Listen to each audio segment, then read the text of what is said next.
Hi guys, how are you? ACC exams ഒക്കെ കഴിഞ്ഞ് happy ആയിട്ടിരിക്കുകയാണല്ലേ? ഓക്കെ, സോ അങ്ങനെയാണെങ്കിൽ നെക്സ്റ്റ് പേപ്പറിന്റെ പ്രിപ്പറേഷൻ നമുക്ക് സ്റ്റാർട്ട് ചെയ്യാം. So this is day 1 for SBR. Today we are going to cover SBR orientation. Okay, ഇന്ന് നമ്മൾ SBR orientation ആണ് നോക്കാൻ പോകുന്നത്, അല്ലെങ്കിൽ SBRനെ കുറിച്ചുള്ള കുറച്ച് കാര്യങ്ങൾ പറയും. ഓക്കെ, ഇന്നത്തെ സെഷൻ നമ്മൾ വൈൻഡ് അപ്പ് ചെയ്യുന്നു. ഓക്കെ, നെക്സ്റ്റ് ഡേ മുതൽ നിങ്ങൾക്ക് എല്ലാവർക്കും പേഴ്സണൽ ടൈം ടേബിൾസ് കിട്ടി കാണും. ആ കിട്ടിയ ടൈം ടേബിൾസ് വെച്ചിട്ട് നമ്മൾ എന്ത് ചെയ്യുന്നു? റെക്കോർഡഡ് ക്ലാസ് കാണുന്നു, അതുപോലെ തന്നെ ഒപ്പം തന്നെ ലൈവ് ക്ലാസ്സും കൊണ്ടുപോകുന്നു. ഓക്കെ, സോ എല്ലാവർക്കും ഇനീഷ്യൽ ആയിട്ടുള്ള ചെറിയൊരു ഐഡിയ നിങ്ങൾ വിളിച്ച സമയത്ത് കിട്ടിയെന്ന് വിചാരിക്കുന്നു. സോ വാട്ട് എവർ, നമുക്ക് എന്ത് ചെയ്യാം, നമ്മുടെ സെഷനിലോട്ട് പോവാം. So what is SBR? Strategic business reporting അല്ലെ? നമ്മുടെ പി ലെവലിൽ ഏറ്റവും കൂടുതൽ ആൾക്കാർ ഫസ്റ്റ് ചെയ്യുന്ന ഒരു പേപ്പറും കൂടിയാണ് SBR എന്ന് പറയുന്നത്, ശരിയല്ലേ? ഓക്കെ, സോ SBRലോട്ട് ഇപ്പൊ ഇതിൽ തന്നെ കുറെ പേര് നമ്മുടെ എക്സംഷൻ കഴിഞ്ഞ് വന്നിട്ടുണ്ട്. അതുപോലെ തന്നെ ഫ്രഷ് ആയിട്ട് ACCA അല്ലെങ്കിൽ ACCA ആൻഡ് പേപ്പേഴ്സ് കഴിഞ്ഞ് വന്നവരുണ്ട്. ഓക്കെ, ആരായാലും പേടിക്കേണ്ട ആവശ്യമില്ല. നമ്മുടെ സെഷനിൽ എക്സംഷൻ സ്റ്റുഡൻസിനുള്ള ടോപ്പിക്സും അതുപോലെ തന്നെ എന്നാൽ ACCAക്കാർക്ക് ബോറടിക്കാത്ത രീതിയിൽ നമ്മൾ അങ്ങനെയാണ് നമ്മളെ ടൈം ടേബിൾസ് സെറ്റ് ചെയ്തിട്ടുള്ള സിലബസ് സെറ്റ് ചെയ്തിട്ടുള്ളത്. സോ അതുകൊണ്ട് എക്സംഷൻകാർ പേടിക്കേണ്ട ആവശ്യമൊന്നുമില്ല, വി വിൽ കവർ. ഓക്കെ, പക്ഷെ നിങ്ങൾ ശ്രദ്ധിക്കേണ്ട ഒരു കാര്യം, ആസ് എൻ എക്സംഷൻ സ്റ്റുഡന്റ് നിങ്ങൾ ശ്രദ്ധിക്കേണ്ട ഒരു കാര്യം എന്താണെന്ന് വെച്ച് കഴിഞ്ഞാൽ I need your maximum effort. Okay, കാരണം നിങ്ങളുടെ ഫസ്റ്റ് പേപ്പർ ആണെങ്കിൽ നിങ്ങൾക്ക് ഇതിനെക്കുറിച്ച് വലിയ ഐഡിയ ഉണ്ടാവത്തില്ല, അല്ലെ? ശരിയല്ലേ? കാരണം ഇതിൽ പല ടോപ്പിക്സ് നിങ്ങൾക്ക് പുതിയതായിരിക്കും. അതുപോലെ തന്നെ നിങ്ങൾ ഫേസ് ചെയ്യാൻ പോകുന്ന വേറൊരു വിഷയം എന്ന് പറഞ്ഞാൽ ക്വസ്റ്റ്യൻ വായിച്ചാൽ മനസ്സിലാവാണ്ടിരിക്കാം. ഓക്കെ, അതായത് ആ വേർഡിങ്സ്, ഗ്രാമർ കാര്യങ്ങളൊക്കെ ഒന്ന് മനസ്സിലായി വരാൻ കുറച്ച് ടൈം എടുക്കും. അപ്പൊ അതിന് വേണ്ടിയിട്ട് മാക്സിമം എഫേർട്ട് നിങ്ങൾ ഇവിടെ എനിക്ക് തരണം, എന്നാൽ മാത്രമേ നിങ്ങൾ എനിക്ക് പാസ്സാക്കാൻ വേണ്ടി പറ്റുള്ളൂ. ക്ലിയർ ആണോ? കാരണം മറ്റുള്ള ACC എന്ന് വന്ന സ്റ്റുഡൻസ് എന്ന് പറയുന്നത് അവരെന്തായിരിക്കും ഈ ഒരു വേർഡിങ്ങുമായിട്ടും ഈ ഒരു ക്വസ്റ്റ്യൻ വെബ്സ് ഒക്കെ ആയിട്ട് അവർ ആൾറെഡി ലൈക്ക് പരിചയമായിട്ടുണ്ടാവും. പക്ഷെ നിങ്ങൾ അങ്ങനെയല്ല, നിങ്ങൾ ഒന്ന് റെഡിയായി വരാനുണ്ട്. ഓക്കെ, സോ അതുകൊണ്ടാണ് ഞാൻ പറയുന്നത്. ഓക്കെ, സോ വേറെ ആരെങ്കിലും പറയാണ് ഇതൊന്നുമില്ല നിങ്ങളെ കൊണ്ട് പറ്റും, നിങ്ങളോട് പറ്റില്ല എന്നൊന്നും ഞാൻ പറയുന്നില്ല. നിങ്ങളെ കൊണ്ട് പറ്റും. ഓക്കെ, സിമ്പിൾ ആയിട്ട് പറ്റും, ഈസി ആയിട്ട് പറ്റും. പക്ഷെ നിങ്ങൾ ഒരൊറ്റ കാര്യം ശ്രദ്ധിക്കണം, നിങ്ങൾ നന്നായിട്ട് പ്രാക്ടീസ് ചെയ്യണം. ഓക്കെ, ഞാൻ പറയുന്ന പോലെ അങ്ങ് ചെയ്താൽ മതി, വേറെ സംഭവമൊന്നുമില്ല അതിൽ. ഓക്കെ, പറയുന്നത് പോലെ ചെയ്യാൻ റെഡി ആവുക. ഓക്കെ, സോ നമുക്ക് നോക്കാം. സോ കുറെ പേർക്ക് ഇതിനെ കുറിച്ച് കാര്യമായിട്ട് അറിയുന്നുണ്ടാവില്ല. So my name is Muhammad Ansa, ഞാൻ പാലക്കാട്ടുകാരനാണ്. ഓക്കെ, സോ ACCA കംപ്ലീറ്റഡ് ആണ്, മെമ്പർ ആവും. ഓക്കെ, കുറച്ച് ടൈമിൽ മെമ്പർ ആവും എന്തായാലും. ആൻഡ് ഇപ്പോൾ UIയിലാണ് വർക്ക് ചെയ്തുകൊണ്ടിരിക്കുന്നത്. ഓക്കെ, അഡ്വാൻസ്ഡ് അസോസിയേറ്റ് ആയിട്ടാണ്. ആൻഡ് ടീച്ചിങ് മേഖലയിൽ ഒരു 6+ ഇയേഴ്സ് ആയിട്ട് ടീച്ച് ചെയ്യുന്നുണ്ട്. അതുപോലെ തന്നെ ACCA ഫീൽഡിൽ 3 ഇയേഴ്സ് ആയിട്ടാണ് ഞാൻ ടീച്ച് ചെയ്യാൻ സ്റ്റാർട്ട് ചെയ്തിട്ടുള്ളത്. ഓക്കെ, കുറെ പേർക്ക് എന്നെ അറിയുന്നുണ്ടാവും, കുറെ പേർക്ക് ഞാൻ അതിന് മുന്നേ ക്ലാസ് എടുത്തിട്ടുണ്ട്, ശരിയല്ലേ? ഓക്കെ, അല്ലാത്തവർക്ക് വേണ്ടി ഞാൻ ജസ്റ്റ് ഒന്ന് പറഞ്ഞു എന്ന് മാത്രം. ഓക്കെ, പിന്നെ ഇൻസ്റ്റാഗ്രാം നിങ്ങൾക്ക് വേണമെങ്കിൽ എൻ്റെ പേഴ്സണൽ ഇൻസ്റ്റാഗ്രാം ID ആണ് ഇത്. അതുപോലെ തന്നെ കുറച്ച് വീഡിയോസ് എല്ലാം നമ്മുടെ യൂട്യൂബിൽ കിടക്കുന്നുണ്ട്. യൂട്യൂബിൽ ഇപ്പോൾ ഞാൻ കഴിഞ്ഞ സെഷനിൽ ജസ്റ്റ് ഒന്ന് പേഴ്സണൽ ആയിട്ടുള്ള വീഡിയോസ് ഇടാൻ വേണ്ടി സ്റ്റാർട്ട് ചെയ്തതാണ്. You can refer the videos from there also. Clear? Okay, so first ഞാൻ പോകാൻ പോകുന്നത് SBRന്റെ സിലബസിലോട്ടാണ്. ഓക്കെ, SBRൽ എന്തൊക്കെയാണ് പഠിക്കാനുള്ളത്? സോ അതിനുവേണ്ടി ഞാൻ പോകുന്നത് നമ്മുടെ സ്റ്റഡി ഹബിലോട്ട് തന്നെയാണ്. സ്റ്റഡി ഹബിൽ നിങ്ങൾക്ക് ഈ ഒരു ഏരിയ, ഓക്കെ, എൻ്റെ മൗസ് പോയിന്റ് നിങ്ങൾക്ക് കാണുന്നുണ്ടെന്ന് വിചാരിക്കുന്നു. ഈ ഒരു ഏരിയ നോക്കിക്കഴിഞ്ഞാൽ നിങ്ങൾക്ക് അറിയാൻ പറ്റും FR തന്നെയാണ് ഒരു 70% of the syllabus. Okay, 70% of the syllabus എന്ത് തന്നെയാണ്? നിങ്ങൾ പഠിച്ചിട്ടുള്ള എക്സംഷൻ സ്റ്റുഡൻസ് ആണെങ്കിൽ FR പഠിച്ചിട്ടുണ്ടാവുമല്ലോ, 70%ഉം FR തന്നെയാണ്. അപ്പൊ ന്യൂ ആയിട്ട് എന്താ വരുന്നത്? ന്യൂ ആയിട്ട് വരുന്ന കാര്യങ്ങൾ എന്ന് പറഞ്ഞാൽ ഇവിടെ കുറച്ച് തിയറി ടോപ്പിക്സ് വരുന്നുണ്ട്. ഓക്കെ, അതുപോലെ തന്നെ പ്രോബ്ലം എന്ന് പറയാൻ വേണ്ടിയിട്ട് നമുക്ക് വരുന്നത് എംപ്ലോയി ബെനിഫിറ്റ് എന്ന് പറയുന്ന ഒരു ഏരിയ വരുന്നുണ്ട്. അതുപോലെ തന്നെ ഷെയർ ബേസ്ഡ് കോമ്പൻസേഷൻ സ്കീംസ് അല്ലെങ്കിൽ ഷെയർ ബേസ്ഡ് സ്കീംസ് വരുന്നുണ്ട്. ഓക്കെ, അപ്പൊ അതിനെ കുറിച്ചുള്ള ഏരിയാസ് വരുന്നുണ്ട്. ഓക്കെ ആണോ? പിന്നെ നമുക്ക് ഇതിൽ പിന്നെ വരുന്നത് എന്താ വെച്ച് കഴിഞ്ഞാൽ നിങ്ങൾ FRൽ പഠിച്ച പോലെ ഇവിടെ കാൽക്കുലേഷന് അല്ല ഇമ്പോർട്ടൻസ്, ഇവിടെ മോർ ഓൺ ഒരു ഡിസ്ക്രിപ്റ്റീവ് ക്വസ്റ്റ്യൻസ് ആണ് ചോദിക്കുക. പറയുന്നത് മനസ്സിലാവുന്നുണ്ടോ? ഒരു ഡിസ്ക്രിപ്റ്റീവ് മോഡാണ് ഇവിടെ ഉള്ളത്. നിങ്ങൾ അവിടെ ചെയ്ത കാൽക്കുലേഷൻസ് അതിന്റെ കുറച്ച് സംഭവങ്ങളൊക്കെ ഒന്ന് കൂട്ടി ഗുണിച്ചൊക്കെ നിങ്ങൾ എന്ത് ചെയ്യണം, ഇതൊരു ഡിസ്ക്രിപ്റ്റ് ആയിട്ട് എഴുതേണ്ടി വരും. ഓക്കെ, ഡിസ്ക്രിപ്റ്റീവ് മോഡാണ്. അതുപോലെ തന്നെ പിന്നെ എന്ന് പറഞ്ഞാൽ നിങ്ങൾക്ക് ഒരു ഇൻവെസ്റ്റിഗേഷൻ മൈൻഡ് ഒക്കെ ഇവിടെ വേണം.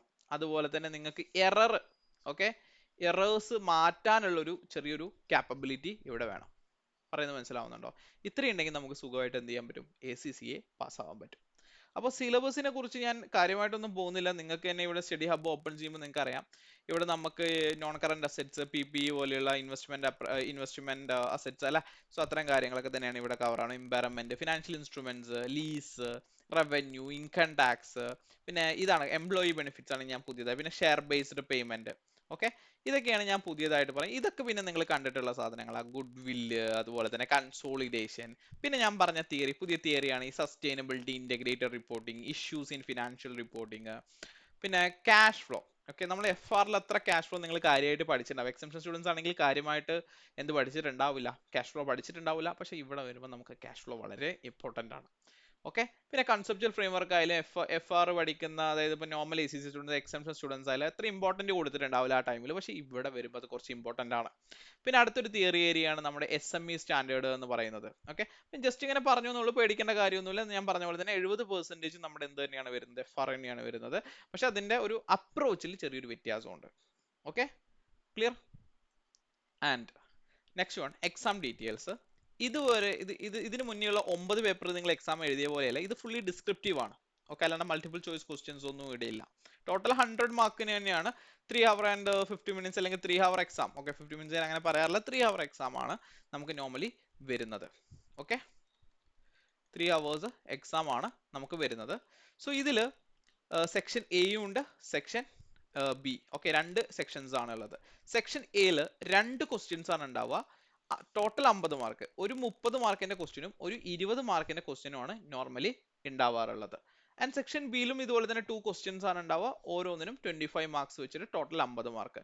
അങ്ങനെ 50ഉം 50ഉം കൂടെ 100 മാർക്കിന്റെ ക്വസ്റ്റ്യൻ പേപ്പർ ആണ് നമ്മുടെ മുന്നിലുള്ളത്. ക്ലിയർ ആണോ? ഇതില് എൻ്റെ ഒരു അനാലിസിസ് ആണ് ഞാൻ ഇവിടെ പറയുന്നത്. ഓക്കെ, കുറച്ച് കാലങ്ങളായിട്ട് ഞാൻ അനലൈസ് ചെയ്തുകൊണ്ടിരിക്കുന്ന ഒരു കാര്യമാണ്. അതെന്നെ ഓൾസോ നിങ്ങൾക്ക് അറിയാൻ പറ്റും 2023 ടൈമിൽ. ഓക്കെ, 2023 ടൈമിൽ നമ്മുടെ എക്സാം സ്ട്രക്ചർ ഒക്കെ മാറിയിട്ടുണ്ടായിരുന്നു. അതിനുശേഷം ഞാൻ അനലൈസ് ചെയ്തൊരു കാര്യമാണ്. അല്ലെങ്കിൽ അതിന് മുന്നും ഇങ്ങനെയൊക്കെ തന്നെ ആയിരുന്നു. ഓക്കെ, എന്നാലും ചെറിയ ചെറിയ ചേഞ്ചസ് ഉണ്ട്. സെക്ഷൻ എയില് 2 ക്വസ്റ്റ്യൻസ് ആണ് ഉള്ളത് നമ്മൾ പറഞ്ഞിട്ടുണ്ടായിരുന്നു, 30 and 20. ഇതിൽ മോസ്റ്റ്ലി ചോദിക്കുന്നത് consultation cash flow is very important. Okay, നിങ്ങൾക്ക് നിങ്ങളുടെ ഒരു 30 മാർക്കിന് ചോദിക്കുന്ന കാര്യമായിട്ടോ ഞാൻ ഈ പറയുന്നത്. കൺസോൾട്ടേഷൻ അല്ലെങ്കിൽ ക്യാഷ് ഫ്ലോ നിങ്ങൾക്ക് ചോദിക്കും. സുഖമായിട്ട് നന്നായിട്ട് പഠിച്ച മാർക്ക് സ്കോർ ചെയ്യാൻ പറ്റും. പിന്നെ അതിന്റെ കൂടെ തന്നെ ഒരു 10 മാർക്ക് അല്ലെങ്കിൽ 5 to 10 മാർക്കിന് എന്ത് ചോദിക്കാറുണ്ട്, അക്കൗണ്ടിങ് സ്റ്റാൻഡേർഡ്സ് ചോദിക്കാറുണ്ട്. ഇതാണ് സെക്ഷൻ എനെ കുറിച്ച് പറയാനുള്ളത്. പക്ഷെ കൺസോൾട്ടേഷൻ അല്ലെങ്കിൽ ക്യാഷ് ഫ്ലോ അഷ്വേർഡ് ക്വസ്റ്റ്യൻ ആണ്. ആ 2 ഏരിയ നിങ്ങൾ പക്കയായിട്ട് പഠിച്ചു കഴിഞ്ഞാൽ 30 മാർക്ക് പോക്കറ്റിലിരിക്കും. ഓക്കെ, അടുത്തത് സെക്ഷൻ ബി. സെക്ഷൻ ബിയിൽ വരുന്ന സമയത്ത് നമ്മൾ പറഞ്ഞു 25ന്റെ 2 ക്വസ്റ്റ്യൻസ് ആണുള്ളത്. ഇവിടെ എന്തൊക്കെ ചോദിക്കാം? ഇവിടെ നമുക്ക് ചോദിക്കുന്നത് എത്തിക്സ് ചോദിക്കാം. ഇവിടെയും അക്കൗണ്ടിങ് സ്റ്റാൻഡേർഡുകൾ ഉണ്ട്. പിന്നെ സസ്റ്റൈനബിലിറ്റി എന്ന് പറയുന്ന ഒരു തിയറി, ന്യൂ ടെക്നിക്കൽ ആർട്ടിക്കിൾസ് എന്തെങ്കിലും വന്നിട്ടുണ്ടെങ്കിൽ അതുമായി ബന്ധപ്പെട്ട തിയറീസ് സെക്ഷൻ ബിയിൽ ചോദിക്കാറ് സാധാരണ. ഓക്കെ, ഇതിൽ രണ്ടിൽ കോമൺ ആയിട്ട് നിങ്ങൾക്ക് ഒരു കാര്യം പറഞ്ഞിട്ടുണ്ടോ, അക്കൗണ്ടിങ് സ്റ്റാൻഡേർഡ്സ്. ഓക്കെ, ആക്ച്വലി കൺസോളിഡേഷനും ക്യാഷ് ഫ്ലോയും 30 മാർക്കിനാണ് ചോദിക്കുന്നതെങ്കിൽ ഓക്കെ, ഒരു 40 മാർക്ക്, ഓക്കെ, 40 to 50 മാർക്കിന് അക്കൗണ്ടിങ് സ്റ്റാൻഡേർഡ് ബേസ് ആയിട്ടാണ് ക്വസ്റ്റ്യൻസ് ചോദിക്കുക. ബാക്കി ഒരു 20 മാർക്കോളം നിങ്ങൾക്ക് എന്ത് ചോദിക്കും, തിയറി അല്ലെങ്കിൽ അതർ ടോപ്പിക്സ് ചോദിക്കും.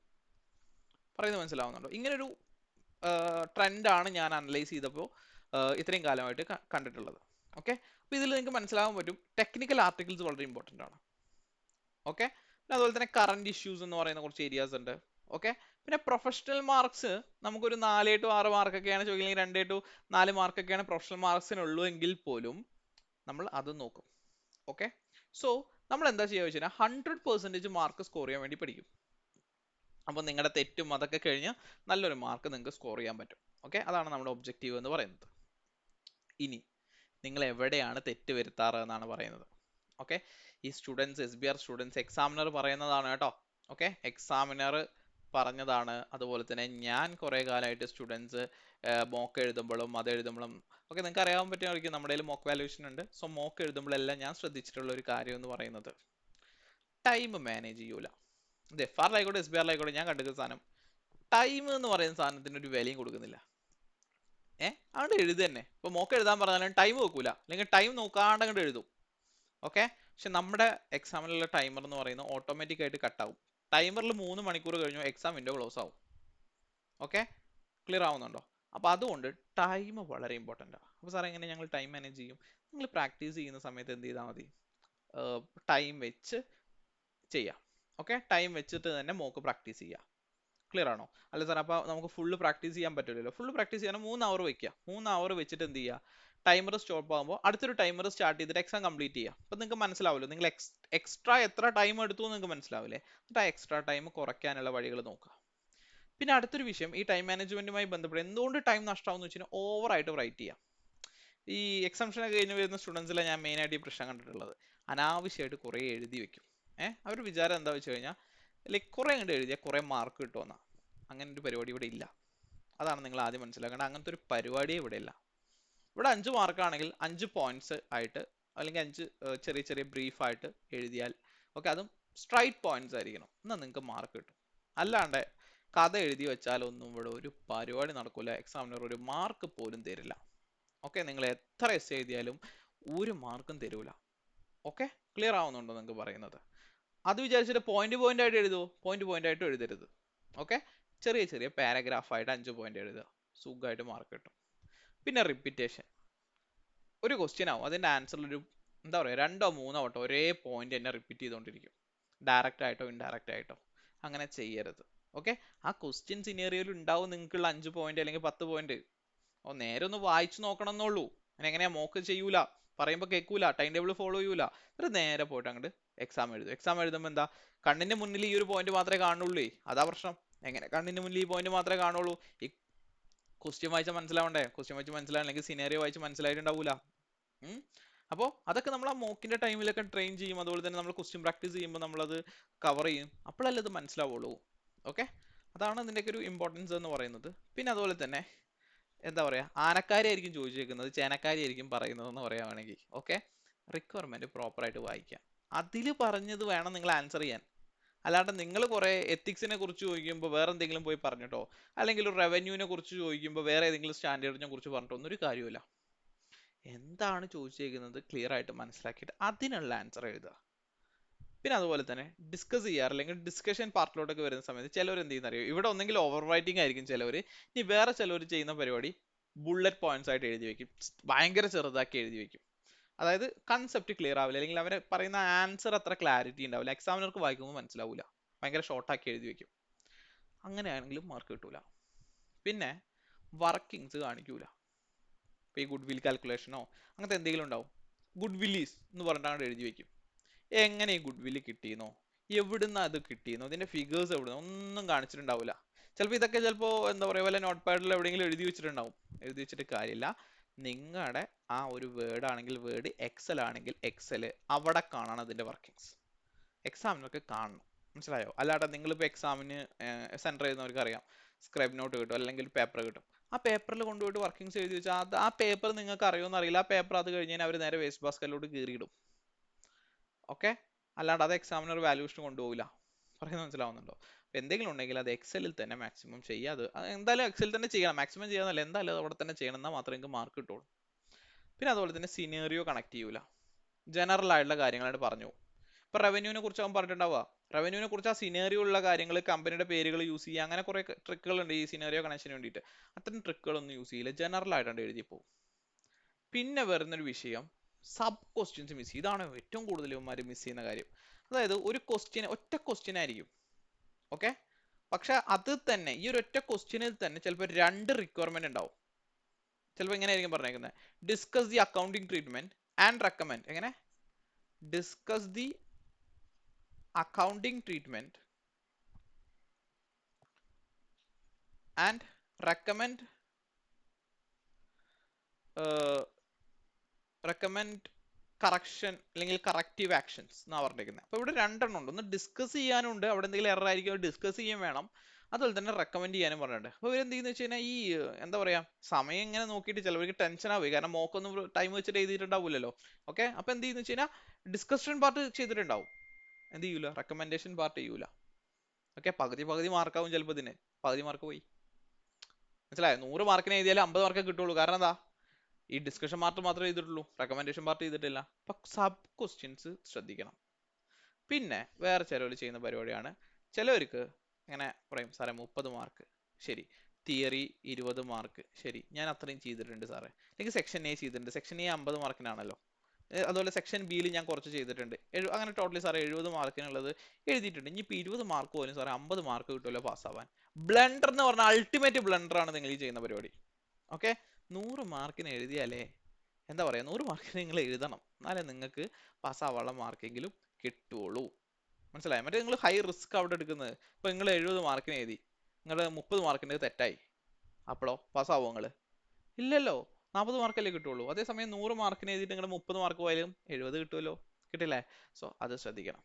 ക്ലിയർ ആണോ പറഞ്ഞത്? ഇതൊക്കെയാണ് മെയിൻ ആയിട്ട് ഞാൻ ശ്രദ്ധിച്ചിട്ടുള്ള കാര്യങ്ങൾ എന്ന് പറയുന്നത്. ഓക്കെ, ഇനി നമുക്ക് ഞാൻ ജസ്റ്റ് എക്സാം വിൻഡോ ഒന്ന് കാണിച്ചു തരാം. ഇങ്ങനെയാണ് നിങ്ങളുടെ എക്സാം വിൻഡോ ഉണ്ടാവുക. ഞാൻ പറഞ്ഞു ഫസ്റ്റ് സെക്ഷനെ അതിൽ 2 ക്വസ്റ്റ്യൻസ് ആണ് ഉണ്ടാവുക, 50 മാർക്ക് ടോട്ടൽ.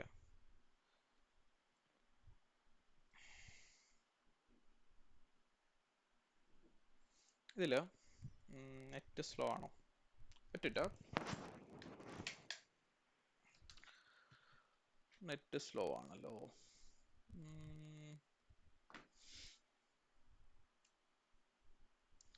നെറ്റൊക്കെ ഉണ്ട്, വരുന്നില്ല. അങ്ങോട്ട് നോക്കാം.